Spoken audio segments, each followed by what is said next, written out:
मग हे कर्ज जे आहे 10 लाख कोटीचं कोणाच्या खिशात गेलं? शेतकऱ्यांच्या कांद्याला भाव तुम्ही देत नाही, शेतकऱ्याला हमी भाव देत नाही, शेतकऱ्यांना नुकसान भरपाई देत नाही. मग हे कर्ज झालं का?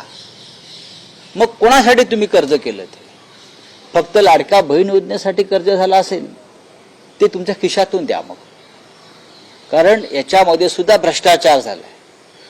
लाखो असे खातेदार आहेत जे बेकायदेशीर आणि बोगस आहेत, जे भारतीय जनता पक्षाचे कार्यकर्ते आहेत.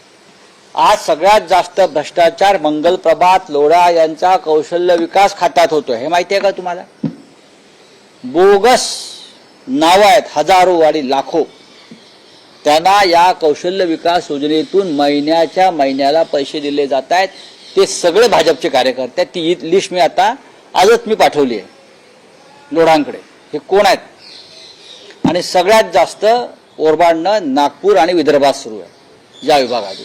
आणि हे सगळे भारतीय जनता पक्षाचे पदाधिकारी आहेत ज्यांना या कौशल्य विकास योजनांचा भ्रष्ट मार्गाने लाभ दिला जातोय.